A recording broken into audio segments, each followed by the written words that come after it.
Hello friends. पिछले कुछ दिनों में मैंने एक इंटरेस्टिंग क्वेश्चन रिसीव किया अपने एक रीडर से। और उस क्वेश्चन में रीडर ने मुझसे पूछा है कि what are the key factors you consider, means I consider, before investing in stock for a long term. तो ये एक ऐसा क्वेश्चन है जिसके बारे में मैंने सोचा कि एक वीडियो बनाया जाए, उस वीडियो के ज़रिए इस क्वेश्चन को आंसर किया जाए, क्योंकि यहाँ पर एक अपॉर्चुनिटी भी है मेरे लिए, जहाँ पर कि मैं अपने स्टॉक इंजन के एल्गोरिथम के बारे में थोड़ा-सा बात कर सकूँ। स्टॉक इंजन में 2 बहुत ही इम्पोर्टेंट एल्गोरिथम्स हैं। पहला एल्गोरिथम है ओवरऑल स्कोर का और दूसरा एल्गोरिथम जो है वो है इंट्रिंसिक वैल्यू का। तो इस क्वेश्चन में ओवरऑल स्कोर का काफ़ी इम्पोर्टेंस है ये समझने के लिए, क्योंकि ओवरऑल स्कोर एक कंपनी का एक ओवरऑल एस्पेक्ट कंसीडर करके उसको स्कोर करता है। तो इस क्वेश्चन को आंसर करने के लिए हमें उस ओवरऑल स्कोर के उन पैरामीटर्स को देखना पड़ेगा जिनको यूज करके ओवरऑल स्कोर का मैकेनिज्म क्रिएट किया गया है। तो बेसिकली ओवरऑल स्कोर जो है वो 6 पैरामीटर से बनता है: growth, quality of management, profitability, financial health, economic mode और प्राइस।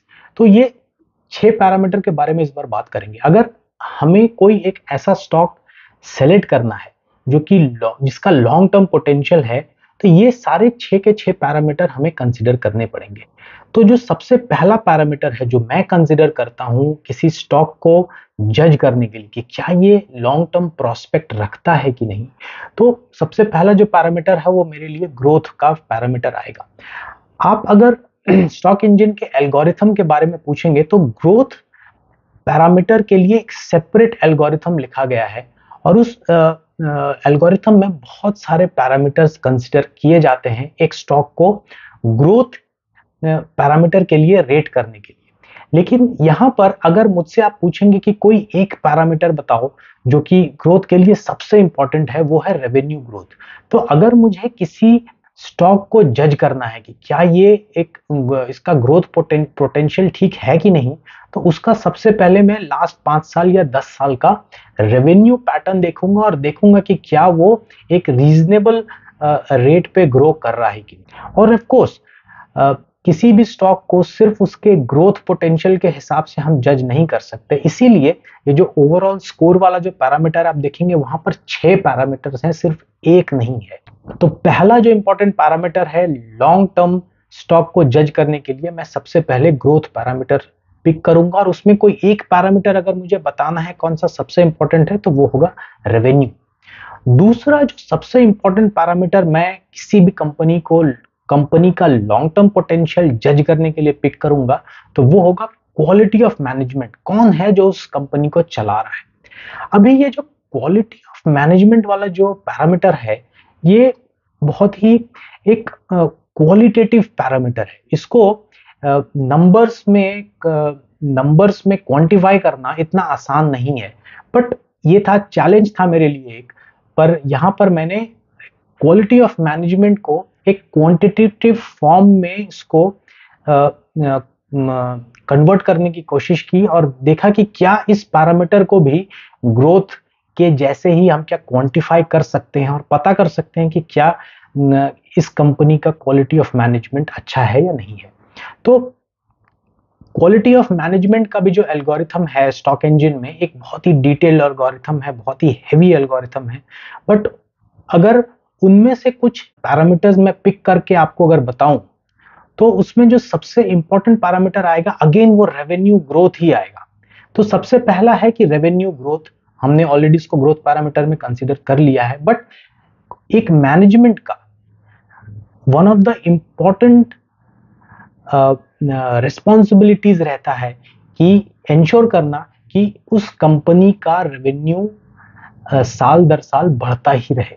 तो इसीलिए क्वालिटी ऑफ मैनेजमेंट में सबसे बेसिक पैरामीटर आता है वो रेवेन्यू ग्रोथ आता है। बट यहाँ पर मैनेजमेंट के लिए एक और चैलेंज है कि आप अगर रेवेन्यू ग्रो करा रहे हो तो उसके साथ में क्या आपकी प्रॉफिटेबिलिटी कम तो नहीं हो जा रही है। तो दूसरा पैरामीटर यहाँ पर क्वालिटी ऑफ मैनेजमेंट जज करने के लिए अगर जरूरी है तो वो देखना है हमें कि रेवेन्यू तो ग्रो हो रहा है लेकिन प्रॉफिटेबिलिटी या तो इंटैक्ट होनी चाहिए या एनहांस होनी चाहिए, गिरनी नहीं चाहिए। जो तीसरा पैरामीटर है क्वालिटी ऑफ मैनेजमेंट को जज करने का, वो है री इन्वेस्टमेंट रेट जो है वो कंपनी का कितना है। अभी देखिए, एक कंपनी सपोज कीजिए 100 करोड़ की प्रॉफिट करती है, तो उसमें सारा तो वो डिविडेंड पे नहीं कर देगी, कुछ पैसा वो रिटेन करेगी। तो वो जो पैसा वो रिटेन करती है, पहला तो क्या वो रिटेन कर रही है कि नहीं, क्या सारा डिविडेंड में दे दे रही है, तो ये पहला पैरामीटर है। दूसरा है, जब वो रिटेन कर रही है तो कितना रिटेन कर रही है और उस रिटेन किए हुए पैसे से वो क्या कर पा रही है। तो कंपनी अगर आपको डिविडेंड नहीं दे रही है, शेयर होल्डर्स को डिविडेंड पे नहीं कर रही है, उस पैसे को रिटेन कर रही है, तो उसका रिटेन करने का मकसद क्या है। उसका रिटेन करने का मकसद ये है कि या तो वो अपनी कंपनी की प्रॉफिटेबिलिटी एनहांसमेंट के लिए रिटेन कर रही है या ग्रोथ के लिए रिटेन कर रही है। प्रॉफिटेबिलिटी एनहांसमेंट कंपनी कैसे करती है, दो तरह से करती है। सबसे पहले अपना डेट वेट वगैरह जो है वो सब पे कर देती है, तो उससे उसका इंटरेस्ट कॉस्ट कम होता है, तो प्रॉफिटेबिलिटी इंप्रूव हो जाता है। दूसरा, अपने कंपनी में कुछ मॉडर्नाइजेशन प्रोग्राम्स करती है, जो एग्जिस्टिंग मशीन्स है, एग्जिस्टिंग जो एसेट्स हैं वो और एफिशिएंट हो जाएं, तो उनकी प्रॉफिटेबिलिटी एनहांसमेंट उस तरह से हो जाती है। एसेट के एफिशिएंसी एनहांसमेंट के लिए भी कंपनी प्रॉफिट्स रिटेन करती है। तो यहाँ पर हमें एज अ शेयर होल्डर ये देखना है कि कंपनी जो प्रॉफिट रिटेन कर रही है अपने पास, वो सही ढंग से यूज कर रही है कि नहीं, एफिशिएंसी या ग्रोथ एनहांसमेंट के लिए कर रही है कि नहीं। तो उसके लिए जो पैरामीटर्स हमें देखने हैं, वो रिटर्न ऑन इक्विटी जो है, क्या शेयर होल्डर को बेनिफिट हो रहा है कि नहीं। शेयर होल्डर को वो पैसे तो नहीं दे रही है डिविडेंड में, रिटेन कर ले रही है, तो रिटेन करके क्या वो आरओई एनहांसमेंट कर पा रही है कि नहीं, ये एक दूसरा बहुत बड़ा पैरामीटर है जो हमें देखना चाहिए। अभी क्वालिटी ऑफ मैनेजमेंट के लिए एक और पैरामीटर जो है, जो इतना स्ट्रॉन्ग पैरामीटर नहीं है, बट मेरे ख्याल से मेजॉरिटी कंपनीज इस चीज को फॉलो करती है, वो एज अ शेयर होल्डर हमें ये देखना है कि मैनेजमेंट का खुद का स्टेक कितना है इस कंपनी में। तो हम वो जो बात करते हैं कि प्रोमोटर्स होल्डिंग वाली जो पैरामीटर है वो ज्यादा है कि कम है। देखिए, ऐसी बहुत सी अच्छी अच्छी कंपनी है जिसमें प्रोमोटर होल्डिंग ऑलमोस्ट जीरो है। एचडीएफसी बैंक हो गई, एलएनटी हो गई, ऐसी कुछ कंपनीज हैं जिनका प्रोमोटर होल्डिंग नहीं के बराबर है। बट इसका ये मतलब नहीं कि वो कंपनी खराब है, बट इन जनरली स्पीकिंग, अगर प्रोमोटर होल्डिंग बहुत ज्यादा है, प्रोमोटर का खुद का स्टेक, काफी पैसा उनका खुद का इसमें लगा हुआ है कंपनी में, तो मोस्ट लाइकली वो कंपनी के हित में ज्यादा डिसीजंस लेगी। तो ये भी एक पैरामीटर है क्वालिटी ऑफ मैनेजमेंट को जज करने का। और फाइनल जो एक पैरामीटर है, फेवरेट है मेरा, बहुत ही आसान है उसको समझना, वो है डिविडेंड। डिविडेंड दे रही है कि नहीं company. Share holder, as a share holder हमने कंपनी का शेयर तो खरीद लिया, पर हमें उससे क्या मिल रहा है, क्या शॉर्ट टर्म में कुछ तो मिल रहा है। एक शेयर होल्डर सेटिस्फैक्शन की जो बात आती है, वहां पर अगर कोई कंपनी डिसेंट डिविडेंड देती है, बहुत ज्यादा यील्ड की भी जरूरत नहीं है, डिसेंट डिविडेंड भी अगर देती है, तो वो शेयर होल्डर सेटिस्फैक्शन के लिए बहुत अच्छी बात है। और वो एक ये भी डिनोट करती है ऐसी कंपनी डिविडेंड देके कि शेयर होल्डर का हम ख्याल रख रहे हैं, हम ऐसा इग्नोर नहीं कर रहे हैं आपको। तो ये सारे पैरामीटर्स अगर आप कंसिडर करें, तो आपको एक आइडिया मिल जाता है कि ये कंपनी का क्वालिटी ऑफ मैनेजमेंट कैसा है। तो जहां तक ये बात होती है कि क्या ये कंपनी लॉन्ग टर्म प्रोस्पेक्ट रखती है कि नहीं, एज अ शेयर होल्डर अगर हम उसको देख रहे हैं, तो उसके लिए सबसे पहला हमने पैरामीटर देख लिया ग्रोथ, और दूसरा हमने देख लिया क्वालिटी ऑफ मैनेजमेंट। अभी जो तीसरा जो सबसे पैरामीटर आता है लॉन्ग टर्म पर्सपेक्टिव के लिए, वो है प्रॉफिटेबिलिटी। तो कंपनी एक्चुअली बिजनेस कर रही है और उस बिजनेस में उसको प्रॉफिट कमाना है। अगर एक बिजनेस, कितनी भी बड़ी बिजनेस हो, अगर वो प्रॉफिट नहीं कर पा रही है, तो वो बिजनेस हमारे लिए, मींस शेयर होल्डर्स के लिए किसी काम की नहीं है। तो सबसे पहले तो नेट प्रॉफिट निकाल के प्रॉफिट एंड लॉस अकाउंट में उसका नेट प्रॉफिट देख लीजिए कि पिछले 10 साल में, 5 साल में वो कंसिस्टेंटली प्रॉफिटेबल है कि नहीं। तो पहला तो हो गया कि प्रॉफिट है कि नहीं। दूसरा हमें देखना है कि प्रॉफिटेबिलिटी कितना है। 100 रुपए खर्च करती है, तो क्या 1 रुपए का प्रॉफिट करती है या 10 रुपए का प्रॉफिट करती है, तो वो हो गई प्रॉफिटेबिलिटी। तो प्रॉफिटेबिलिटी कंपनी की कैसी है, तो उसके लिए हम कंपनी की ऑपरेटिंग मार्जिन देख सकते हैं, और कंपनी का अगेन यहाँ पर रिटर्न ऑन कैपिटल एम्प्लॉयड हम देख सकते हैं। ऑपरेटिंग मार्जिन में बेसिकली क्या है कि कंपनी अपने ऑपरेशंस के बाद मींस उस ऑपरेशंस में पैसा लगाने के बाद क्या इतना पैसा जनरेट कर पा रही है कि उसका ऑपरेशंस का पूरा खर्च उसका ऑपरेशंस का जो कॉस्ट है वो पूरा वो निकाल पा रही है कि नहीं, तो ऑपरेटिंग मार्जिन वहां से मिल जाएगा। और दूसरा जो रिटर्न ऑन कैपिटल एम्प्लॉयड है, कभी कभी क्या होता है कंपनीज अपने ही सिर्फ अपने पैसे से नहीं चलती है, बाहर से पैसा भी उठा के बिजनेस करना पड़ता है, शॉर्ट टर्म डेट लेना पड़ता है, लॉन्ग टर्म डेट लेना पड़ता है, जो बाजार से जो बैंक से लोन ले रही है। तो वो लोन को कंसिडर करके क्या कंपनी इतना प्रॉफिट जनरेट कर पा रही है कि वो कंपनी का कॉस्ट भी बेयर कर पा रही है, प्लस जो इंटरेस्ट एक्सपेंस आ रहा है, जो डेट वो ले रही है उसको भी पे कर पा रही है कि नहीं। तो रिटर्न ऑन कैपिटल एम्प्लॉयड, तो एक कंपनी जिसका रिटर्न ऑन कैपिटल बहुत हाई है, वैसी company we can say that it is a very profitable company. और लॉन्ग टर्म पर्सपेक्टिव के लिए अगर आप कोई स्टॉक खरीद रहे हैं तो रिटर्न ऑन कैपिटल एम्प्लॉयड उसका हाई होना लगभग जरूरी ही होता है। प्रॉफिटेबिलिटी के लिए अगर आप दो पैरामीटर मुझसे पूछें तो उसका पहले तो देख लेंगे कि वो नेट प्रॉफिट कर रही है कि नहीं, ऑपरेटिंग मार्जिन उसका अच्छा है कि नहीं, and return on capital employed अच्छा होना चाहिए, 15-20% के ऊपर ही होना चाहिए।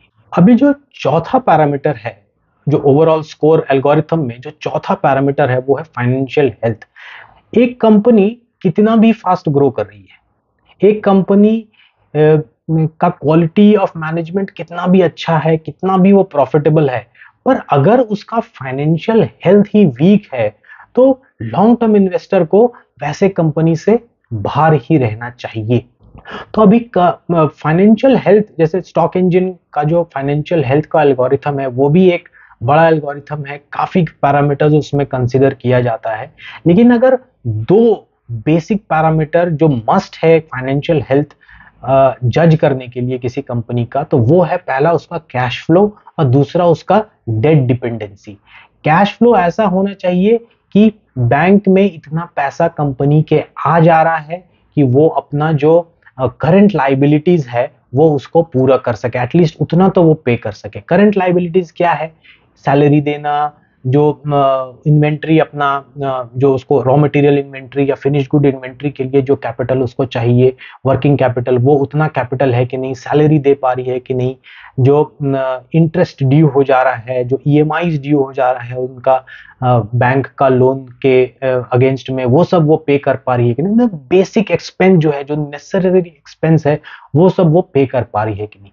तो ये डिसाइड होगा कंपनी के कैश फ्लो से कि इतना कैश क्या कंपनी में आ पा रहा है, कि कंपनी के अकाउंट में क्या इतना कैश है कि वो जो वर्किंग कैपिटल मैनेजमेंट है वो अपना ठीक से कर पा रही है कि नहीं।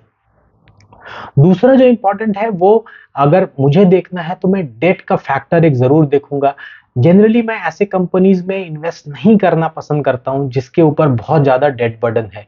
बहुत ज्यादा डेट ले लेके जो कंपनी बिजनेस करती है, भले में भी उसका रिटर्न ऑन कैपिटल एम्प्लॉयड बहुत हाई हो, उसके बाद भी वो ज्यादा डेट टू इक्विटी रेशियो जिस कंपनी का बहुत ज्यादा होता है, मैं उसमें इन्वेस्ट करना पसंद नहीं करता हूं। बहुत ही रिस्की कंपनी है, जब तक ठीक चल रहा है ठीक चल रहा है, किसी दिन अगर उसका कुछ 19-20 हो गया बिजनेस में तो वो डेट के कारण ही वो बैंक्रप्सी में जाएगी और मेरा पैसा भी पूरा डूब जाएगा। तो हाईली डेट डिपेंडेंट कंपनी को भी मैं छूता नहीं हूं। अब ये डेट टू इक्विटी रेशियो जो है, आप ऑनलाइन भी अगर पढ़ेंगे तो काफी लोग कहते हैं कि एक के नीचे है तो ठीक है, लेकिन मेरे लिए एक is not a good measure of debt. Debt to equity ratio 0.3 के नीचे ही रहे तो मैं कंफर्टेबल रहता हूं। जनरली तो डेट फ्री कंपनी में ही मैं इन्वेस्ट करता हूं, लेकिन कुछ कंपनीज ऐसी हैं मेरे पोर्टफोलियो में जिनका डेट टू इक्विटी रेशियो 0 नहीं है, बट जनरली मैं कंसीडर यही करता हूं, कोशिश यही करता हूं कि डेट टू इक्विटी रेशियो उसका 0.3 के ऊपर ना जाए। तो ये जो दो पैरामीटर्स है, कैश फ्लो और डेट टू इक्विटी रेशियो का, ये मेरे लिए एक बहुत इंपॉर्टेंट पैरामीटर है ये जज करने के लिए कि कंपनी का फाइनेंशियल हेल्थ ठीक है कि नहीं। जो पांचवा पैरामीटर है वो भी एक ऐसा पैरामीटर है जो कि मैं कंसीडर करता ही करता हूं, स्पेशली अगर मैं कोई स्टॉक खरीद रहा हूं जो मुझे अगले 5-10 साल होल्ड करके रखना है। तो ये पैरामीटर कौन सा है? ये है इकोनॉमिक मोट। इकोनॉमिक मोड क्या है? एक फाइनेंशियल जार्गन है। बेसिकली एक ऐसी कंपनी हम सर्च कर रहे हैं यहाँ पर जो कि अपने कॉम्पिटिटर से, उसका कोई कॉम्पिटिटर नहीं, बेसिकली मोनोपोली टाइप की कंपनी हम सर्च कर रहे हैं। तो मोनोपोली कंपनी तो जनरली आजकल कम ही मिलती है, बट ऐसी कंपनी जिसका इकोनॉमिक मोड बहुत वाइड है, उसके कॉम्पिटिटर उसके आसपास भी नहीं है, जैसे कि नेस्ले जैसी कंपनी हो गई। कहने के लिए बहुत सारे कॉम्पिटिटर हैं उनके, बट उनके प्रोडक्ट के अंदर में झांक के अगर देखेंगे, डीप में जाके देखेंगे, तो बहुत कम प्रोडक्ट्स ऐसे हैं जो नेस्ले को compete कर सकते हैं बाजार में। तो नेस्ले कोई मैं एक एडवाइस की तरह नहीं बोल रहा हूँ, बच्चे एक एग्जाम्पल की तरह बता रहा हूँ। पर नेस्ले जैसा कंपनी बहुत वाइड इकोनॉमिक मोड है, पर वो मैं नहीं खरीदता हूँ। वो लास्ट पॉइंट में उसको कवर करेंगे कि नेस्ले जैसी कंपनी मैं क्यों नहीं खरीदता हूँ। एनीवे, तो यहाँ पर हम इकोनॉमिक मोड की बात कर रहे हैं। तो इकोनॉमिक मोड भी एक ऐसा पैरामीटर है जो बहुत ही क्वालिटेटिव पैरामीटर है। उसको क्वांटिटेटिवली आइडेंटिफाई करना, उसको एक नंबर देना कि ये कंपनी इकोनॉमिक मोड में बहुत अच्छी कंपनी है, बहुत डिफिकल्ट होता है। बट स्टॉक इंजन के एल्गोरिथम को जब मैं लिख रहा था, तो मेरे लिए ये बहुत बड़ा चैलेंज था कि इकोनॉमिक मोड को कैसे क्वांटिफाई किया जाए। बट मैंने जब डीपली जाके सोचा कि एक कंपनी मोनोपोली टाइप की बिजनेस अगर है उसकी, तो उसका क्या 2-3 पैरामीटर है जो बहुत ही डिस्टिंक्टली दिखाई पड़ेगा। तो पहला, जो मोनोपोली टाइप की बिजनेस है वो काफी तेजी से ग्रो करती है। कौन रोकेगा उन्हें? अगर उनके प्रोडक्ट का डिमांड है और मार्केट में खरीदार हैं उनके प्रोडक्ट के, तो ऑब्वियसली उनका रेवेन्यू तेजी से ग्रो करेगा। तो सबसे पहला पैरामीटर इकोनॉमिक मोड का आ जाता है, उसका रेवेन्यू ग्रो कर रहा है कि नहीं। और दूसरा जो पैरामीटर है कि अगर रेवेन्यू भी ग्रो कर रहा है और प्रॉफिटेबिलिटी भी एनहांसमेंट हो रहा है, मेंटेन नहीं एनहांसमेंट हो रहा है। आप कल 20% ऑपरेटिंग मार्जिन पे काम करते थे और नेक्स्ट ईयर आपका 21 हो गया, उसके नेक्स्ट ईयर 22 हो गया, फिर 23 हो गया। तो प्रॉफिटेबिलिटी एनहांसमेंट अगर होता जा रहा है, आपका रेवेन्यू भी बढ़ रहा है, प्रॉफिटेबिलिटी एनहांसमेंट भी हो रहा है, तो ये जो दो चीज का जो कॉम्बिनेशन है ना, ये बहुत स्ट्रॉन्ग इंडिकेटर है ये बताने के लिए कि इस कंपनी का कोई ज्यादा बड़ा कॉम्पिटिटर है नहीं, और इस कंपनी का जो इकोनॉमिक मोड है वो बहुत वाइड है। तो इकोनॉमिक मोड का ये 2 पैरामीटर तो मैं डेफिनेटली सेलेक्ट करता हूँ, देखता हूँ इसको क्लोजली।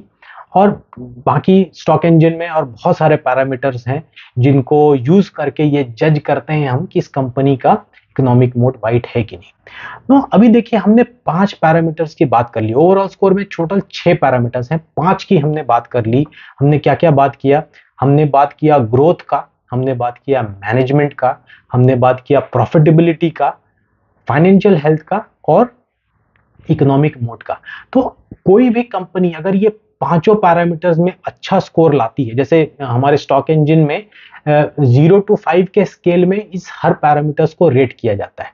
तो मान लीजिए एक कंपनी है जो इन पांचों स्केल में अच्छा रेटिंग लाई है, 3, 3.5, 4 के ऊपर का रेटिंग लाई है, और पर जो छठा पैरामीटर है उसमें खराब रेटिंग ले आई, तो क्या ये कंपनी अच्छी है लॉन्ग टर्म पर्सपेक्टिव से? क्या हमें उसको बाय करना चाहिए? ये बहुत इंपॉर्टेंट क्वेश्चन है।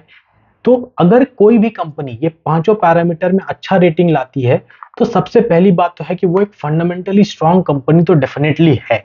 लेकिन लॉन्ग टर्म इन्वेस्टिंग की जब हम बात करेंगे, स्पेशली स्टॉक इन्वेस्टिंग की, डायरेक्ट स्टॉक इन्वेस्टिंग की, तो सिर्फ फंडामेंटली स्ट्रांग होना सफिशिएंट नहीं है। हमें उस स्टॉक को पिक करना है जो फंडामेंटली स्ट्रांग भी है और अच्छे प्राइस पे मिल भी रही है।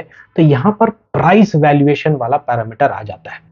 अभी जो स्टॉक इंजन का एल्गोरिथम है, ओवरऑल स्कोर के बाद जो सबसे हैवी एल्गोरिथम है वो इंट्रिंसिक वैल्यू का है। किसी भी कंपनी का प्राइस अगर उसके इंट्रिंसिक वैल्यू से हाइयर जा रहा है, तो वो एक ओवर वैल्यूड स्टॉक है, जनरली हमें उसको अवॉइड करना चाहिए। तो सबसे पहला स्टॉक इंजन का, मैं अगर मुझे कोई long term stock, long term perspective के हिसाब से कोई स्टॉक खरीदना है, तो सबसे पहले मैं स्टॉक इंजन ओपन करके उसका देख लेता हूं कि स्टॉक इंजन उसका इंट्रिंसिक वैल्यू कितना कैलकुलेट कर रही है। तो सबसे पहला तो मैं ये देखूंगा स्टॉक अंडर वैल्यूड है कि ओवर वैल्यूड है। दूसरा, हर बार स्टॉक का इंट्रिंसिक वैल्यू से वैल्यूएशन जज करना इतना आसान नहीं होता कि बहुत सी कंपनीज ऐसी होती है जो ऐसे सेक्टर में ट्रेड कर रही है जो कि इनहेरेंटली हायर मल्टीपल्स पे ही ट्रेड करती है। वो conventional way of intrinsic value calculation के हिसाब से अगर उसको जज करोगे तो हमेशा वो ओवर वैल्यू ही दिखेगी। तो वहां पर जाके मैं दो तीन चीज और भी देख लेता हूँ। पहला तो उसका पी ट्रेंड देख लेता हूँ कि हिस्टोरिकली पिछले 10 साल में उसका एवरेज पी कितना रहा है, आज के डेट में उसका कितना पी है। उसके बाद एक प्राइस को भी जाके देख लेते हैं, प्राइस ट्रेंड भी देख लेता हूँ कि पिछले जो मूविंग एवरेजेस है उसका पिछले 30 दिन का, 60 दिन का, 3 महीने का, 6 महीने का वो कितना है और आज के डेट में वो अपने पिछले मूविंग एवरेजेस के हिसाब से किस प्राइस पे ट्रेड कर रही है। देखिए, सबसे पहले प्राइस वैल्यूएशन में इंट्रिंसिक वैल्यू देखना तो बहुत जरूरी है। उससे एक पर्सपेक्टिव मिल जाता है कि ये कैसी वाली स्टॉक है, क्या ये स्टॉक इंजन इसको अंडर वैल्यूड बता रही है कि नहीं। अगर स्टॉक इंजन अंडर वैल्यूड नहीं बता रही है, ओवर वैल्यूड बता रही है, तो फिर भी क्या इसको मैं छोड़ दूं? नहीं, छोड़ूंगा नहीं। उसके बाद फिर जाके मैं उसका पी हिस्ट्री चेक करूंगा, उसका मूविंग एवरेजेस चेक करूंगा, उसका जो प्राइस मोमेंटम चल रहा है पिछले क्या 7 दिन में, 8 दिन में, 10 दिन में, 3 महीने में उसका प्राइस क्या गिरा है, उठा है, मार्केट कैप कितना है उस कंपनी का। तो ये सारे पैरामीटर्स को कंसीडर करके एक पर्सपेक्टिव बना लूंगा मैं कि नहीं, अभी इस प्राइस मोमेंटम और इस प्राइस पॉइंट के हिसाब से ये कंपनी ठीक लग रही है, यहाँ पर शायद इसको अगले 5-6 साल के लिए खरीद के होल्ड किया जा सकता है। तो अगर मुझे कोई पूछे कि मैं लॉन्ग टर्म पर्सपेक्टिव के लिए अगर स्टॉक लेना है तो मैं कौन कौन सा पैरामीटर्स मैं कौन कौन सा पैरामीटर्स कंसीडर करता हूं, तो डेफिनेटली मैं सबसे पहले जो मेरा बेसिस है वो है ओवरऑल स्कोर। उस ओवरऑल स्कोर के उस स्पाइडर डायग्राम को मैं ओपन करूंगा और एक एक करके वो 6 पैरामीटर्स मैं चेक करूंगा कि क्या ये स्टॉक मैं लॉन्ग टर्म पर्सपेक्टिव के लिए लूं या नहीं लूं। वो स्पाइडर डायग्राम मुझे काफी आइडिया दे देता है। आई होप आपको ये वीडियो पसंद आए। अगर अच्छा लगे तो प्लीज मुझे सब्सक्राइब करें और अगर कुछ क्वेश्चंस है तो प्लीज कमेंट सेक्शन में आप मुझसे क्वेश्चंस पूछ भी सकते हैं। Thank you very much for watching.